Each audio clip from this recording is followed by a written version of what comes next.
hate to exercise? Well, this podcast is for you. I talk to a lot of people about exercise, and I hear this from so many people, but I also hear it from even healthcare providers who know how great exercise is. We all do, right?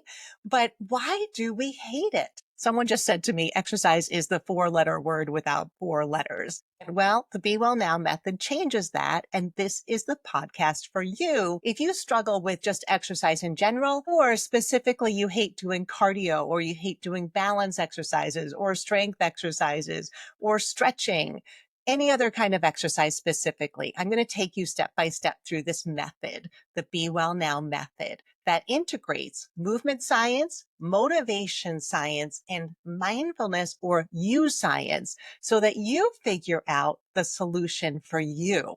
Hi, I'm Janet Huehls, founder of the Be Well Now method of exercising for sustainable whole person health. This is the solution I use with clients and patients, and in a very short amount of time, often with just minor tweaks, they start to enjoy exercising. And all of a sudden they say, I don't hate it anymore. I actually look forward to doing it. I miss it if I don't do it. Okay, you ready? Get a piece of paper and a pen because you might want to write some things down here because this is not about me telling you the way to fix this. This method is about you discovering what works for you. I'll share the motivation science. I'll share the movement science, but the you science is the secret sauce. And that is something that only you know inside. So this is both of us working together to find the solution to not hate exercise anymore, whether it's exercise in general or one specific type. So the Be Well Now method is in 3 phases. And the first phase is the B step, which is to be present. And so I invite you to put your body in a position where you just feel comfortable, where it just feels like it's really easy or as easy as possible to be in your body. Just let your bones hold you, let your body be supported by the surface that you're on, and just feel your breath and feel that your body is taking care of you right now. You don't have to tell it to breathe. You don't have to tell your heart to beat. You don't have to tell it to digest food. It does all of these things automatically to take care of you. Take a moment to just feel that and rest in your body. And if there's any discomfort in your body right now, do the best you can to make yourself comfortable. And if that discomfort is still there, then give yourself lots of kindness. An important part of this first step is being present, but doing it with kindness inside. Just treating yourself the way you would treat somebody else if they told you they were uncomfortable. What would you say to them? Oh, that stinks. I'm so sorry to hear that. What can I do to help? That approach, that's kindness, that's self-compassion. Just what can I do to help? Okay. So make yourself comfortable. Feel how your body is taking care of you. Feel your breath moving in and out. And let's just let the breath last a little longer on the way out. Slow it down a little bit. Feel that exhale and then feel that inhale coming back in. Let that expand. Just slow down your breath and let it expand and slow down naturally. Not forced, just feeling how your breath can slow you down.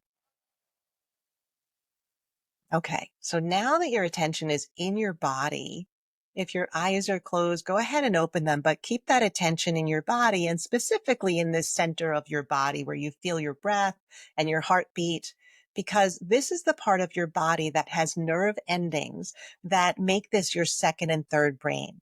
And this is where you science happens in your body and your heart, not in your head. And this is part of the problem that we've made exercise a very brain-based, logical thing that we should do.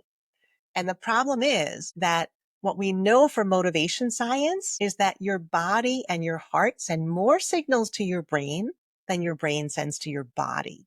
So that means that we've got to leverage what you know inside your body and your heart. We're filled with lots of logical reasons why we should exercise, why you should lift weights, why you should do cardio, why you should get your heart rate up, why you should stretch or should not stretch, why yoga might be good for you. All of these things fill our head. We're just filled with this information. We're going to take the should out of exercising and get back into what your body and heart know. Okay. So that first step is really important. I invite you to come back to it anytime you're thinking that you should exercise, that it feels like a task. Come back to that B step. come back into your body and your heart. So the well step now is let's take a look at that motivation science and that movement science and how it informs your use science, how you can use it. So motivation comes from a motive or a reason for doing something, the energy that makes you do something, right? Your kids are sick. It makes you take care of them. Your car needs gas. It makes you go get gas, right? These are the motive, the thing that makes you do something. It can come from two sources. It can come from external reasons, like somebody's saying you have to do this, or something is saying you have to do this now. And it can come from internal reasons, like my kids are sick, I'm going to take care of them, or my parents need me to do something for them, or I enjoy my work and I'm going to do this to further my career. Those are internal reasons. They are very connected to what you value, what's important to you. So it's really important to separate these externals and these internals. They can work together, and I'm going to tell you how. But here's what motivation science tells us. External motivators work short term. When we use people or places or things or information or data, what you know in your head, then it will work. You can hire someone to make you exercise. You can set a goal to get 10,000 steps a day and meet that goal every day. These external motivators will work. The problem is they are short term. Many of us found this out during the pandemic when external motivators were erased. You couldn't go to the gym. You couldn't see your trainer. And although we figured out ways to get them back into our lifestyle using Zoom classes and things like that, it was a big wake up call for a lot of people that they were really dependent on somebody or something else making them exercise. And then when that was taken away, they didn't have these internal motives to do it. Okay. So the reason we often hate exercise is because we're forced. It feels like we're forced to do it. We have this inner 3-year-old that does not want to be told what to do. It's called self-determination. We want autonomy. We want choice. So we need that sense of choice, that this is a choice from inside, not a should or a task that someone's making you do. Of course you want the benefits from exercise. That's logical. Okay. But in that moment, if it feels like a should and something is making you do it, motivation science tells us your brain is likely going to fight against it. Okay. So look at what makes you exercise and what you're relying on for motivation. If it's external, notice what happens. How does it feel? Okay, to depend on those. And let's add an element of internal motivation to those. And then those external motivators have much more power. Okay, so internal motivation comes from two sources. And this is really important. It's often overlooked. We talk about internal motivation in terms of values, and that's true. But values are often kind of this long range, big picture thing. In the moment, the internal motivation that really will get us to do something is how we feel or not do something. If we're tired, we're likely not going to exercise if we're feeling physically tired. No matter how important it is, how much you value it, we've got to pay attention to how we feel. This is where that mindfulness comes in, paying attention to how you feel and responding with kindness. Oh, I'm tired. Oh, and I really want to exercise, or I know it's a good time for me to exercise today. I know I should do it, but I'm feeling physically tired. That ability to meet yourself where you are and acknowledge that you're tired and this is a struggle is really important, because then you can use those magic words. What can I do to help? I really want you to feel better. And I think exercise might help. What can I do to help? And this is where movement science comes in. So I'm just going to review real quick. So we have internal motivation. We know internal motivation lasts longer than external motivation. So we can use external motivators like apps and trainers and classes and accountability buddies and all of those things. But by themselves, if they ignore how you feel and what you value, or if they distract you from those elements of motivation, then they're likely not going to last. Okay. And then you probably will hate exercise or not enjoy it because it's going to feel like this imposed thing, this task that you have to do, that someone's making you do. We're all going to balk against that at some point. Okay. Some people more than others. So you have to know your personality. But for most people, those external motivators, that external should, if that's the only reason, at some point, you're going to have a wake up call and it's going to say, nope, I'm not doing it. Something more important is going on. I'm tired or life is stressful. And this is why life gets in the way, because those external motivators are the only reason we're doing it. Okay. So when we add internal motivation, that's really important, but we've got to remember the two sources: values, what's important to you, what you matters to you most. My kids, my job, my health, living longer, being able to travel, being able to do this and that so I can. How would you finish that sentence, right? I want to be healthy so I can. List all of those things. Those are the things that you value, which is great. And that's really important. And we need those. But in the moment, how you feel is what matters. And that's where movement science comes in. Okay. So write down anything that comes to you right now about that. What kind of awareness did that bring up? When you think about exercise, are you thinking, I need someone to make me do it? That's because we're over relying on external motivators. How does it make you feel? What's important to you about it? Okay. Write down what comes to mind. Take your time. Writing it down is really important because it helps you listen to that you science a little bit better. You can see it, you can review it, you can fine tune it. Brainstorm right now. So, what do you value about it? That's so I can. Brainstorm. I want to be healthy, so I can. I want to exercise, so I can. Okay. Now let's get to how it feels. This is movement science because most of the time, actually, I'd say 100% of the time, when someone says exercise doesn't feel good, we're ignoring a movement science principle. Okay. What are movement science principles? Well, first of all, movement is a science. It's biomechanics, it's physiology, it's physics. There's a whole collection of sciences that we apply to the human body. And when we follow those principles, you can make it feel good.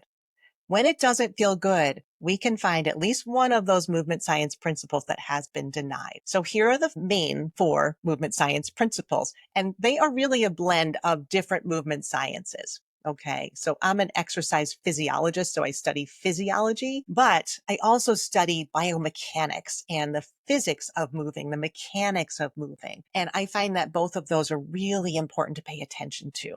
And so starting with the biomechanics, the actual mechanics of moving our body, starts with these 3 foundational movements. And I have a video that I'll link in the show notes for that. It's finding your natural alignment. It's dialing up your core strength to support that, and then hinging. Check out that video. I can't even say enough how when we go back to those basics and you rewire the muscle memory to move from those 3 foundational movements, movement feels better. It's how we're designed to move. Okay.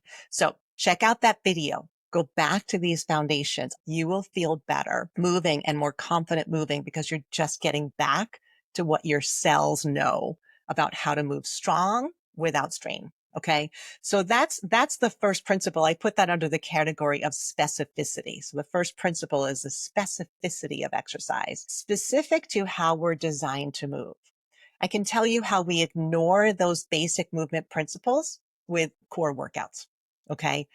Let's just take sit-ups for an example. Sit-ups were invented to test large groups of people, AKA the army or military professionals, in strength.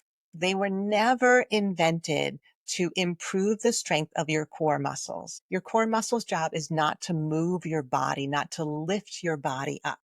Their job is to hold you in that natural alignment. So when you're hinging through your arms and legs, you stay in your natural alignment because that's how mechanically you're going to move the best.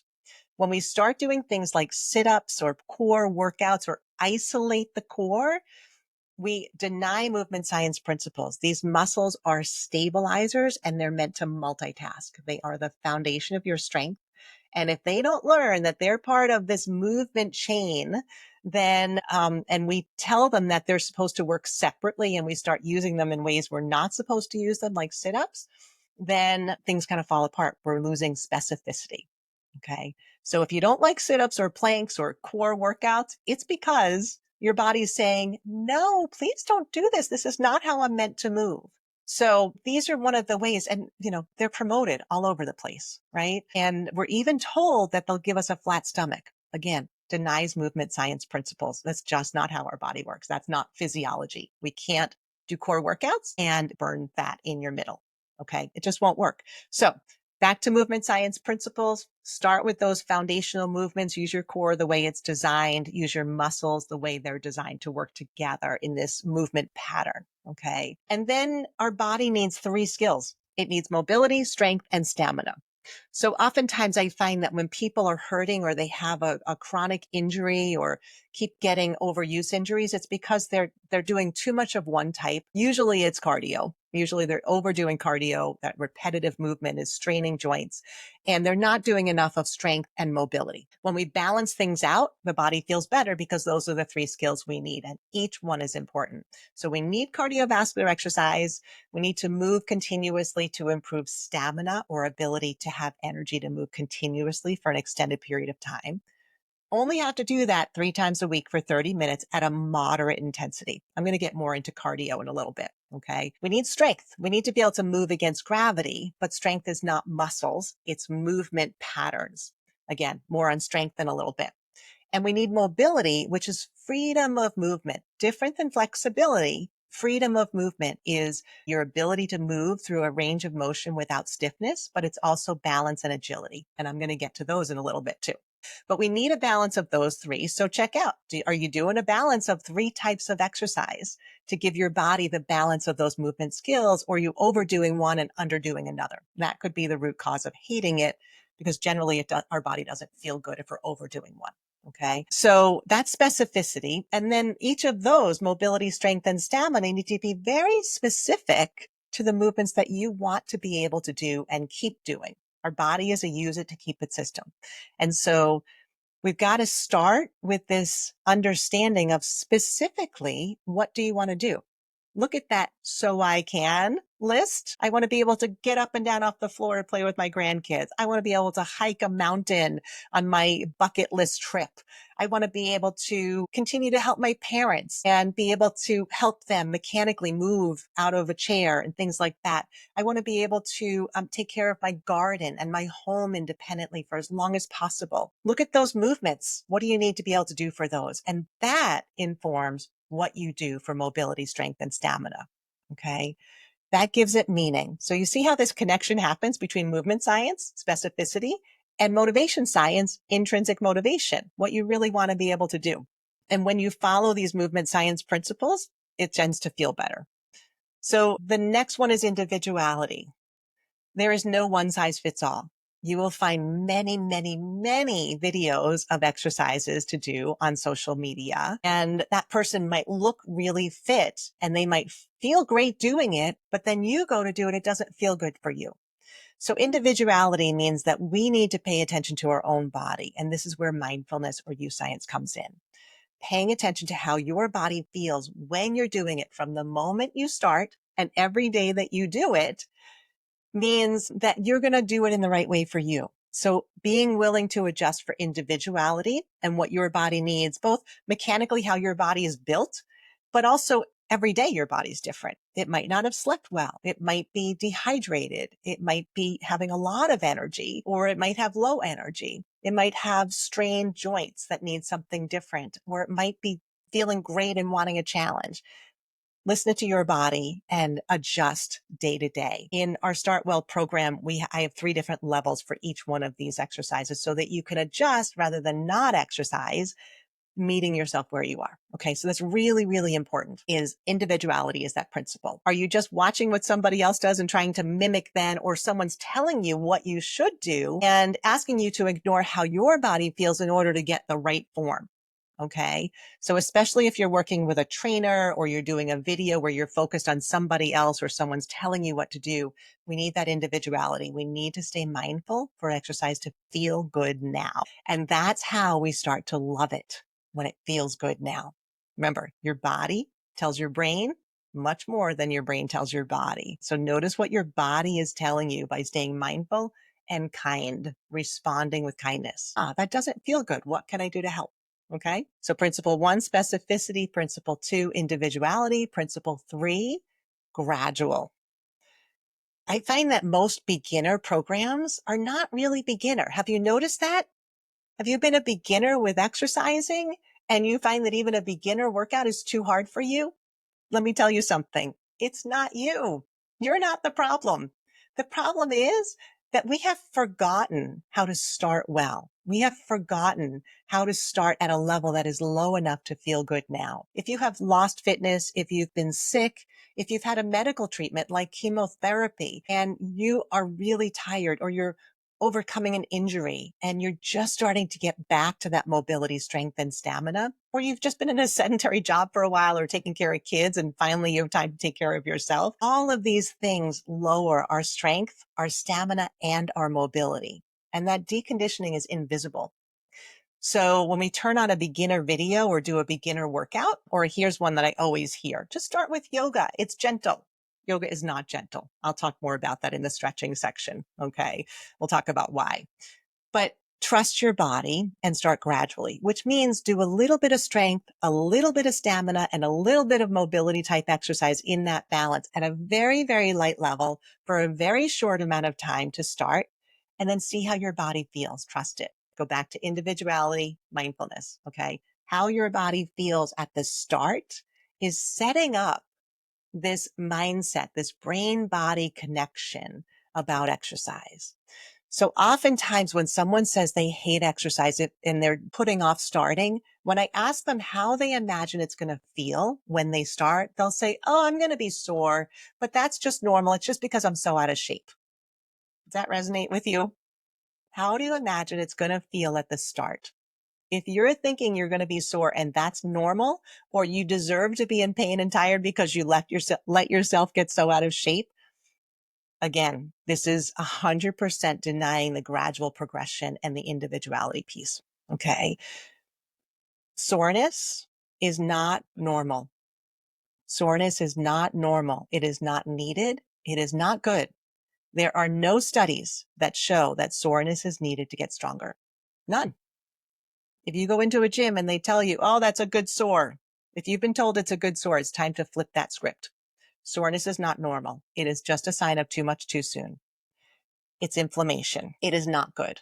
We do not want your body to be inflamed, because guess what?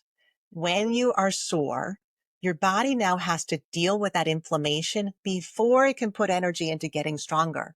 Soreness slows progress for your body. And because your body is telling your brain, subconscious brain information, when you're sore, your body is telling your brain, don't do that again. That wasn't good for you. This thing you're calling exercise, I know your logical brain is telling you it's good and you think it's good, but your body is telling your survival brain it's not good. Okay. So pay attention to soreness. It is a guide, and it's a guide to say, go back a little bit, go back on a level. Okay. So soreness is not good. And if you're thinking that you need to be sore, or thinking it's just normal to be tired and in pain when you start, think again. This is probably why you hate exercise or why you're putting off starting. So the great news is that you get to feel good from day one when you do this gradual progression and you start with just a little bit of stamina, meaning a 5-minute light intensity walk, or 5 minutes on the bike at a light intensity, or the warm up of an exercise video. Or you start with just a little bit of strength. You do the strength movements without resistance, 1 set. Or you start with just a little bit of mobility, range of motion type of movement to start, a few minutes. Start at that level, and guess what? You're going to make faster progress. I just had a client tell me she couldn't believe that starting this slow was going to make the faster progress. After 2 weeks, she's walking upstairs without pain, where she used to have knee pain. She has the confidence to get up and down on the floor to play with her grandchildren within 2 weeks of doing this very gradual, systematic progression. So trust the process, trust the principles. This is just how we're made. Body, start gradual. Brain really likes to feel better now and doesn't like to feel worse at the start. So follow that gradual progression. If exercising lowers pain or eliminates pain, you know you're moving in the right direction at the right pace and intensity and duration. If it increases pain, it's too much too soon. Lower the intensity, lower the duration, change the type, lower the frequency, do it every other day, something like that. If it increases fatigue, then lower the intensity, lower the duration, lower the frequency, or change the type. If it increases energy, you're healthier right now. Your body is saying, yes, thank you. That's just what I needed. Everything's functioning better.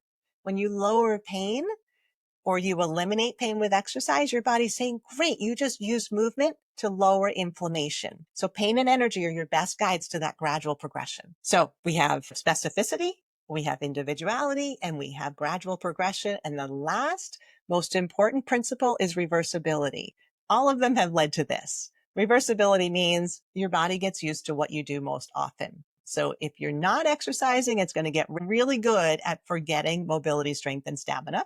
Or if you're just doing one type, it's going to forget the other ones.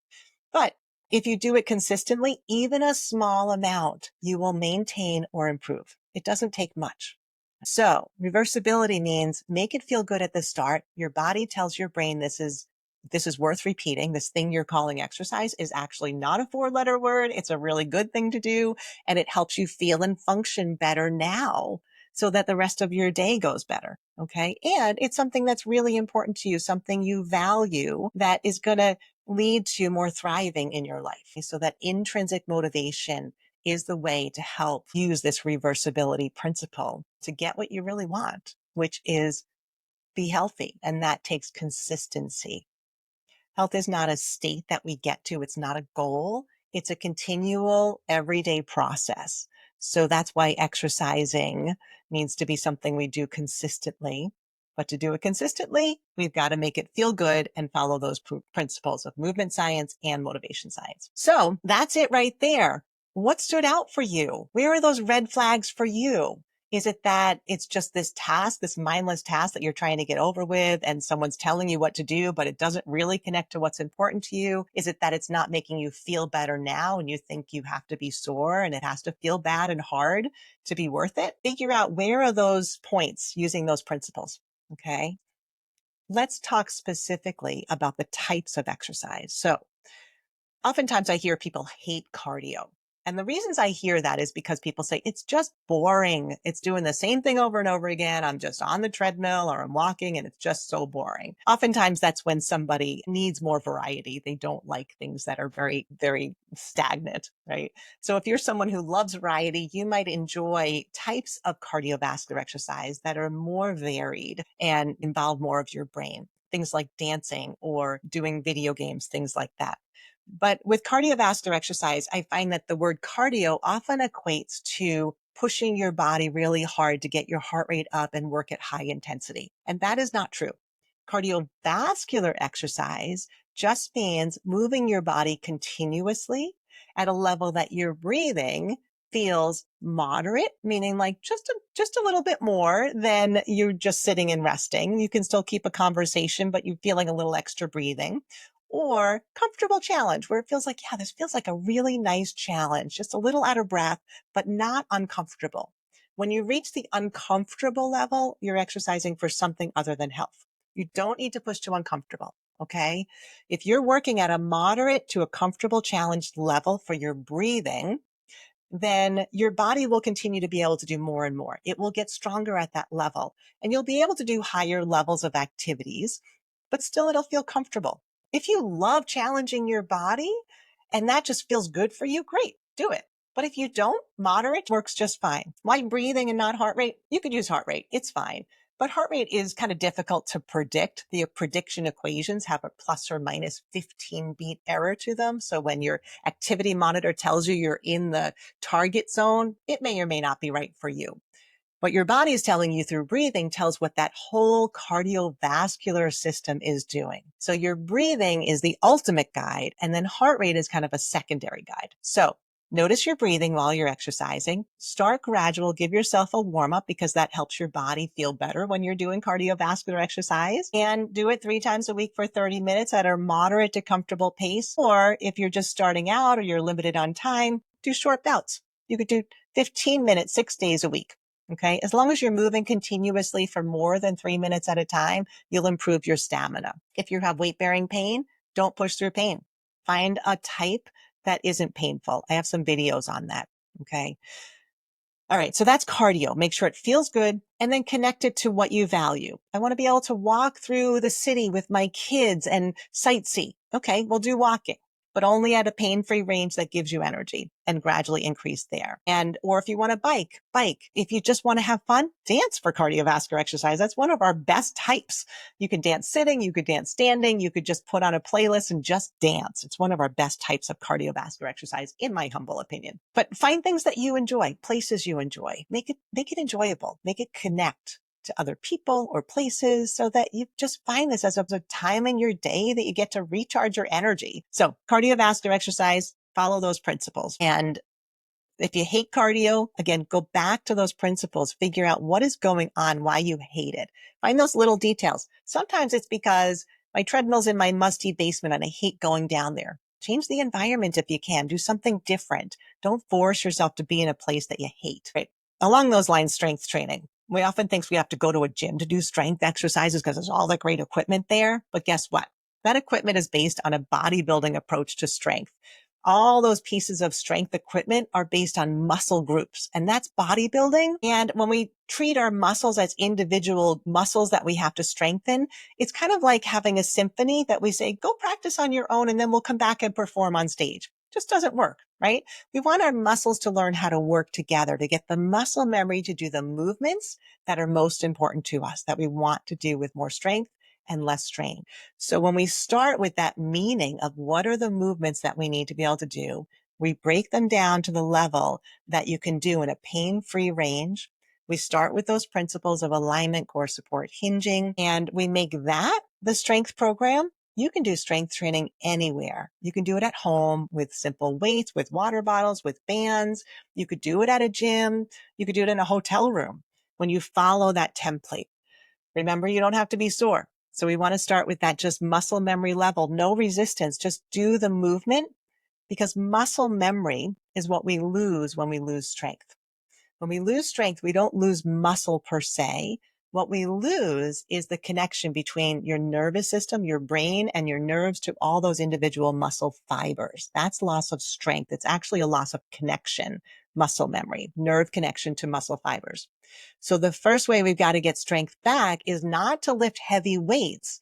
It's to get the muscle memory back, to do those movements with full focus, to get your nervous system to connect with those muscle fibers again in that specific nerve pathway. Think of this like a pathway that you've walked for a long time. Maybe you did a certain movement when you were little or growing up, and then you stopped doing it sitting at a desk job, and all of a sudden it's hard, like getting up and down off the floor. We've got to build that muscle memory back again. It's like not walking on a pathway and it grows over. So we've got to clear the pathway first before you can move quickly or strongly on that pathway, right? So doing the strength movements, following those principles of movement science at a level that just feels good in a pain-free or pain-reducing range means that you're going to regain strength for the specific movements that you want to do in a way that lets your body adapt without soreness, without pain. Pain-free range, follow those three principal movements and do movements that connect to what you want to be able to do. Okay. Lower body and upper body, engaging your core as you're doing them, not treating your muscles as separate, but doing movement-based strength. All right. So that's how we start to love strength exercises. When it's important to you, you're like, oh yeah, when I lift my arms overhead, I'm going to be able to lift my grandkids overhead. That's the connection you want to make when you're doing these movements to what's important to you. Okay. And you do it at a way that feels good now. Pain reducing, energy increasing. I used to hate strength training, hate it because it made me exhausted and sore and I didn't like it. It didn't have any meaning to me. Now I love strength training mostly because it just makes me feel so good in my body, strong and confident. And then when I'm moving in everyday life, I feel like, yes, I can do this. I know how to mechanically move my body to be strong. And I don't worry about my body anymore because I know how to make it strong so I can do everyday life stuff. So you can love strength training, but find the environment and the pace and the type of movement that aligns with what's important to you so you feel better now. You getting the gist of this, right? Importance and feeling and meaning. are the really important things for not hating exercise, but actually loving it. Stretching is one of the most misunderstood types of exercise. We don't have a lot of research on it, but more and more we're getting research. Okay. Most of the past research was done for athletic performance, which is why you hear some conflicting information. You should stretch. You shouldn't stretch. It's good for you. It's bad for you. The current research really is showing very promising benefits, health benefits, present moment health benefits of stretching. Again, we've got to follow these principles. It has to feel good now. What we're not doing when we're stretching is forcing muscles to get longer. When you have a tight muscle, it's not that the muscle is tight and needs to stretch like a rubber band. Okay. That I think makes us hate stretching because it's like you're trying to force your body to do something that's really uncomfortable. When it's uncomfortable, your nervous system is getting the signal, oh no, that's not safe. I better create more tension. So forcing stretching probably actually creates more tension, more protection from that nervous system. So a gradual progression with stretching, which is why yoga is not the place to start. The movements of yoga are not movements we typically do in everyday life. So we need a gradual progression to get up to doing a yoga class or even a beginner yoga video.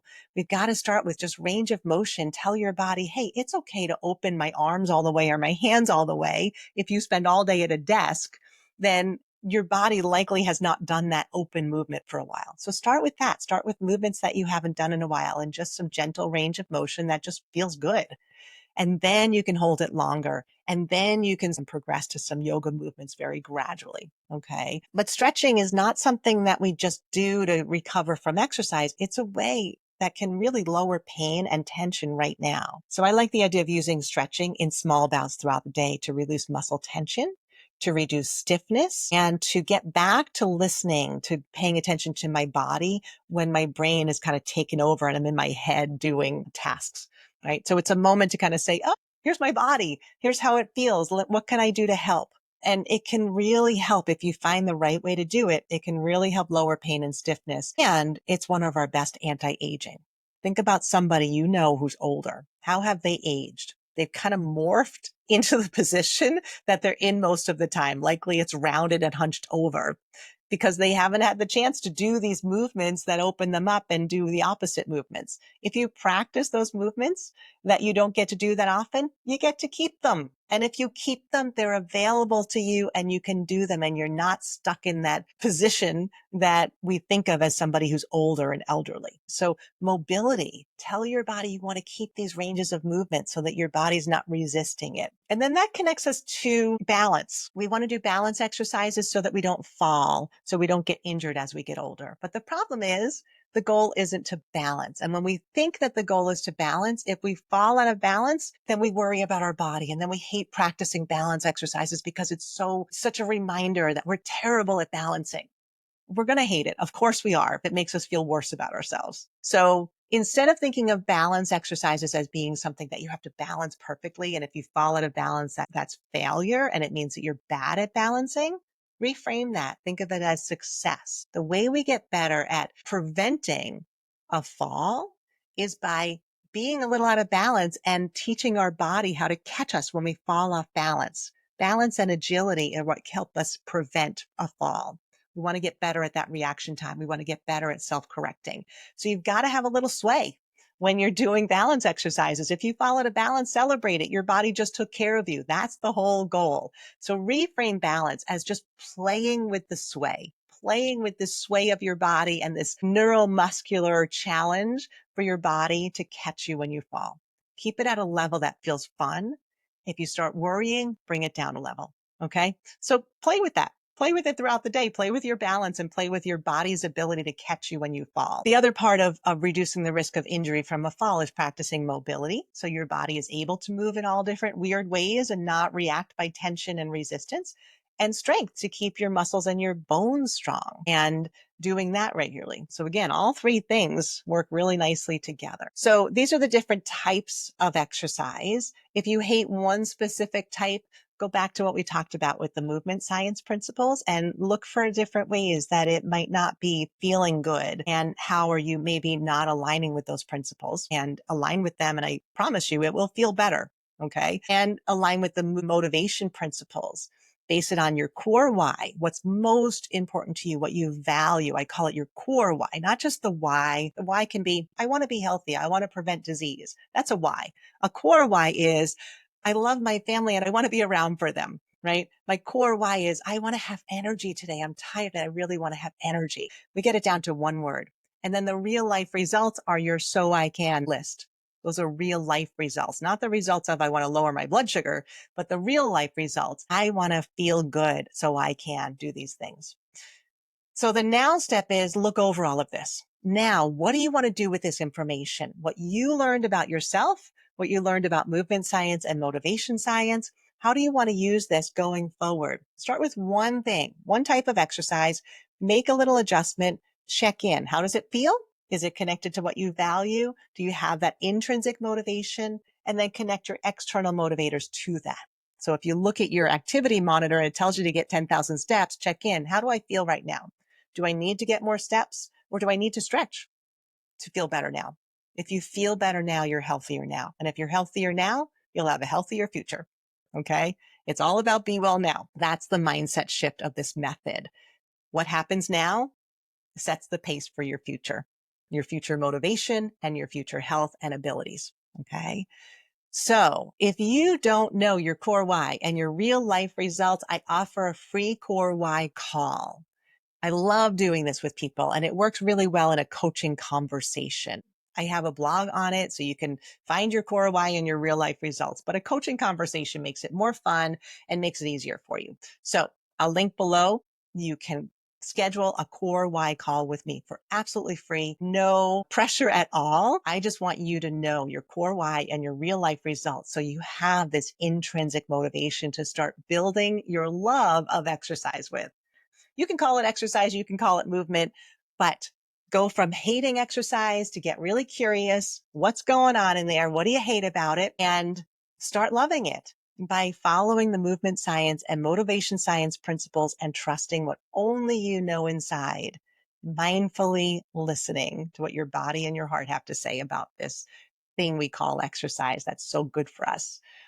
So I wish you well in this journey from hating exercise to loving exercise. If you have any questions, please post them below or message me at janet@exercisingwell.com.